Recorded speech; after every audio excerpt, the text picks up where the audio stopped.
Meus irmãos e minhas irmãs, paz e bem. O mês de setembro, como já dissemos, nos convida a dar mais atenção ainda à palavra de Deus, a nos aproximarmos do nosso Deus que nos fala, deixar que essa palavra transforme nosso coração, que nós possamos produzir frutos de santidade, para que essa palavra de Deus possa cair na nossa vida e transformar o coração de pedra em um coração de carne. Nós estamos lendo na liturgia a carta de São Paulo aos Colossenses. Hoje nós vamos entrar em um hino cristológico belíssimo, mas antes dele o apóstolo vai dizer assim: não deixamos de rezar insistentemente por vós. Então, a intercessão que o pastor faz pela comunidade, que aquele evangelizador que se distanciou, mas está ali constantemente rezando para que chegueis a conhecer plenamente a vontade de Deus. O tema da vontade de Deus é uma questão importante do nosso caminho de santidade.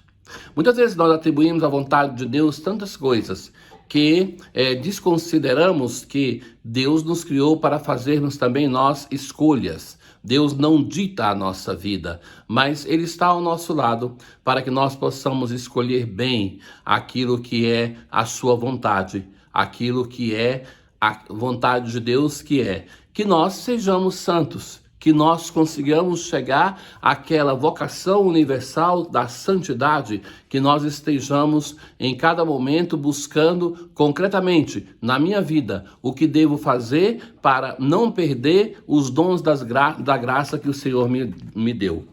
Ora, mas vai dizer assim, com toda a sabedoria e com o discernimento. A sabedoria que é o dom de Deus e o discernimento é o modo de aplicar essa sabedoria em cada decisão na nossa vida. Não é indiferente que nós façamos isso ou aquilo, mas também não é que Deus de antemão determinou que nós devamos fazer esta escolha. Então o discernimento é a graça do Espírito de Deus que nos ajuda a dar os passos que é de acordo com o nosso Pai, de acordo com o nosso Deus. E para isso, então, ele vai dizer, produzir frutos em toda boa obra e crescer no conhecimento de Deus. Ora, é esta luta nossa cotidiana. O discernimento nos ajuda nisso. Ou seja, se eu falo discernimento, estou dizendo que cada um de nós tem o trabalho de buscar identificar em cada momento da vida qual é a coisa justa para decidir. Então, com isso, eu estou dizendo duas coisas importantes. Primeiro, que não existe um script feito pelo nosso Deus para a vida de cada um de nós que determina que vai ser assim. Isso seria um Deus pouco misericordioso. Mas também, não é indiferente que nós escolhamos a graça ou o pecado, o bom caminho, a reta via ou a via do pecado. Então, o discernimento é aquele que nos ajuda a, em cada momento, confrontar-nos com a palavra de Deus, confrontar-nos com aquilo que Deus quer para nós, para que nós possamos escolher aquilo que é adequado. Com alegria, dai graças ao Pai por tudo isso. Então, ter que discernir é um caminho que não deve nos fazer que pensemos, estou em uma situação deplorável. Não, mas isso é um motivo de dar graças a Deus, porque Deus nos criou com liberdade. Deus respeita a nossa liberdade, respeita a nossa autonomia. Mas é interessante que tudo isso para entrar em um tema cristológico. Ele nos libertou do poder das trevas e nos recebeu no reino do seu Filho amado. Eis, o Filho amado, Jesus. Deus nos libertou do pecado e nos recebeu no reino do seu Filho, para que, por quem temos a redenção e o perdão dos pecados. Por quem temos a redenção e o perdão dos pecados. É o início do hino cristológico. Na leitura de amanhã ele continua. É o hino que a liturgia da igreja reza a cada semana. Então, o Cristo é aquele que, através da sua doação, uma vez por todas, nos redimiu, nos perdoou dos pecados. O Cristo nos admitiu no seu reino. O Pai nos conduz a este reino e para isso nós recebemos a santidade e o discernimento, que é a ação do Espírito de Deus em nós, para que nós possamos nos conduzir. Aqui está a ação de toda a Santíssima Trindade.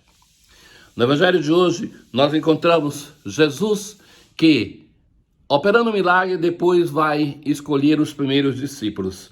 Então, uma multidão está ao redor de Jesus e ele então se aproxima de duas barcas que estão ali na margem e vai pedir para Simão que se afaste. Depois sentou-se na barca e ensinava as multidões. Já lhes disse em alguma ocasião que esse lugar onde Jesus ensinava é considerado a concha acústica mais potente do mundo. Então, um local que as pessoas tinham uma certa facilidade pela configuração geológica de escutar. E Jesus vai dizer para Pedro aquela frase que depois vai ser muito famosa: avança para águas mais profundas e lançai vossas redes para a pesca. Então, é isso que o Senhor fala para cada um de nós. Não somos feitos para estarmos na margem, nem para estarmos no raso. Avança para águas mais profundas. Avança, vai com a força do Senhor, vai além. Não viva uma vida medíocre, onde você poderia fazer muito mais pelo reino, pelos irmãos, por um mundo melhor, e fica em uma vida que você se limita, que você coloca os seus medos. Mas Pedro tem receio. Não pescou, já toda noite labutou ali em vão e vai dizer: mas em atenção à tua palavra, vou lançar as redes. Sim, existe uma determinação de Deus que diz: vamos para a água mais profunda, vai. Mas existe também uma disposição de Pedro, nossa. O milagre acontece por causa dessa colaboração entre as duas pessoas. Pedro confia na palavra de Jesus em um modo absurdo. Depois de ter lutado toda a noite para pescar e não terem conseguido nada, diante da palavra de Jesus, viva e eficaz, ele aceita lançar as redes.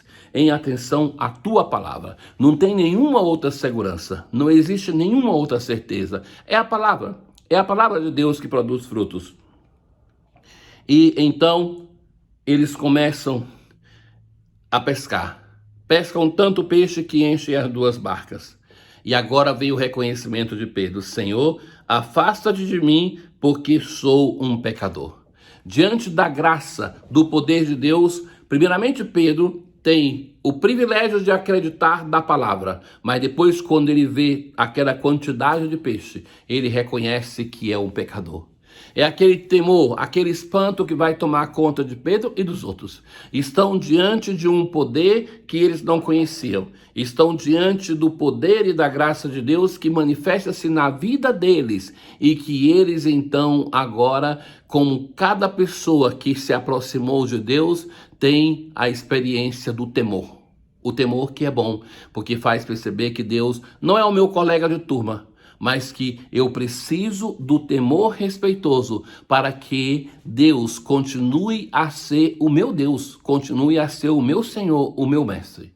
Então, Senhor, afasta-te de mim, porque sou um pecador. E Jesus vai dizer assim: não tenhas medo, de hoje em diante tu serás pescador de homens. Então, esse homem que é um simples pescador da Galileia vai se tornar o nosso grande Pedro. De agora em diante tu serás pescador de homens. Você vai tirar as pessoas do sofrimento do mar, que é o símbolo do mal, para dar a vida. O peixe fora da água morre. Os homens que serão pescados por Pedro, pela igreja, por nós, são tirados do sofrimento para se dar uma vida nova, a vida da graça, a vida do Altíssimo, o poder do nosso Deus para que eles sejam transformados. Então levaram as barcas para as margens, deixaram tudo e seguiram a Jesus. Seguiram a Jesus. Eis a vocação dos primeiros discípulos. Aqueles que vão estar próximos a Jesus, que no Evangelho de Marcos vai se dizer que foram escolhidos para estarem com Jesus e partirem em missão. Recordem-se sempre nisso. Nós somos cristãos para estarmos com Jesus e para partirmos em missão. A experiência fundamental a que somos chamados é essa experiência de intimidade, essa experiência de discipulado, estarmos com o Senhor. Tenham todos um bom dia. O Senhor esteja convosco, Ele está no meio de nós. Abençoe-vos o Deus Todo-Poderoso, o Pai, o Filho e o Espírito Santo. Paz.